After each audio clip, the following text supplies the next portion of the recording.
Hi guys, happy Tuesday. Today is April 14th, and on today's video I'm going to be completing the second page of the Pythagorean Theorem doodle notes that I posted to Google Classroom. Today's assignment is Lesson 7.3, Part A, Practice B. It's on Edge Elastic and it's only 6 questions. It can also access it on Google Form. I know a good number of you have already completed it. You guys are working ahead. Unfortunately, they've told us we need to slow down and not to assign more than 2 graded assignments a week. So that's why it seems like we've really slowed down in assigning new stuff. Okay. I had a couple of Pinterest posts for you. I'm trying to make my videos a little shorter so maybe more kids will watch them. Me after completing one of the 20 things I'm supposed to do. Students trying to find their online assignments, like, and I know Easter was last weekend, but this was too funny. I said groups no larger than 10 peeps. I like that. Okay, on last Friday's video, we did the front of the Pythagorean theorem. I did notice that I forgot to tell you what goes in this blank here. I think you probably know, though. The theorem only works on right triangles. That's what was supposed to go there. But today, we're going to be working on the back of the doodle notes. Fire up my pen. Okay. So, on the back, over here, is this a right triangle? Right. Now, this is what we learned first. You can take the 3 sides of a triangle and plug it into the Pythagorean theorem and see if it's a right triangle. And we know that the legs are always the 2 shortest sides. So the theorem is leg squared plus the other leg squared equals the hypotenuse squared. Okay. And we know that 8 squared is 64. And we know that 10 squared is 100. And off the top of my head, I'm not 16 squared. Do it the old school way. 6, 9, 0, 6, 1, 6, 5, 256. Yeah, 100 plus 64 does not equal 256. So this is not a right triangle. If those 2 numbers had been equal, then we would have said, yes, it is a right triangle. Okay. This example over here, let me switch colors. We'll mix it up today. We'll be fancy. Find the length of the diagonal. All right. Well, these would be the legs because the legs are always the 2 sides that make the right angle. So we would go leg squared plus the other leg squared equals the hypotenuse squared. And this is what you're going to be doing on your assignment for today in Edge Elastic.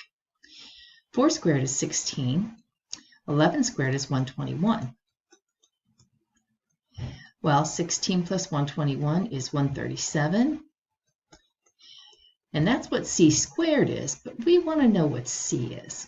So in order to find out, we have to take the square root of both sides.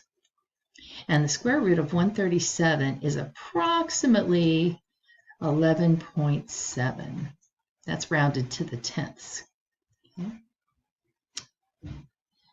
All right.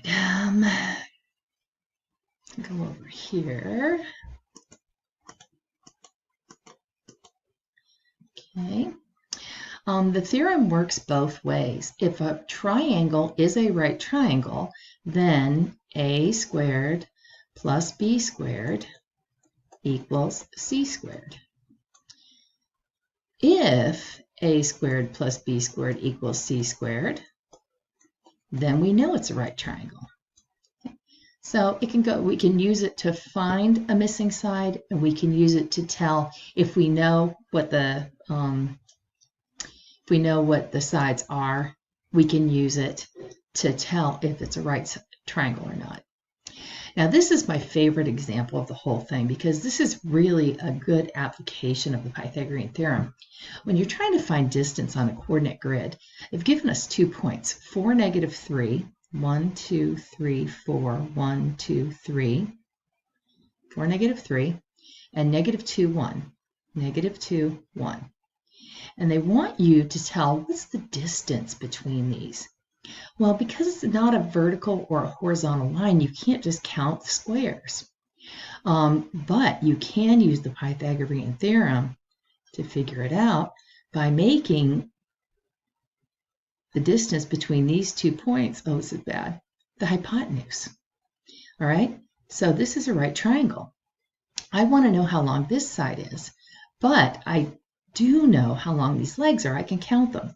1, 2, 3, 4, 5, 6. So one leg is 6 squared. Oh, I'm going to do it over here. There's no room there. 6 squared. The other leg is 1, 2, 3, 4 plus 4 squared equals the hypotenuse squared. Well, 6 squared is 36. 4 squared is 16. We add 36 and 16 together, and we get 52 is equal to c squared. And don't forget the last step. Take the square root of both sides. And the square root of 52 is approximately 7.2. Okay?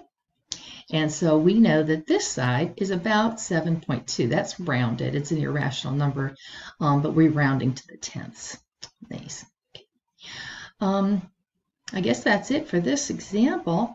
If you guys watched my Math Antics video, I just want to give you a heads up on that. He tends to leave the answers as a square root, and that's okay, but on the Edge Elastic assignments that Mrs. Dolan has put together for us, she always has them in decimal format, and they should be rounded to the tenths.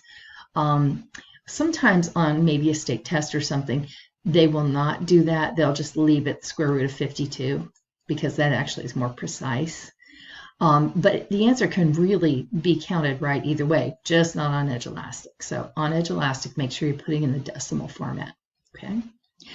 All right, well, hey, you guys have a great Tuesday, and I will see you tomorrow. Bye.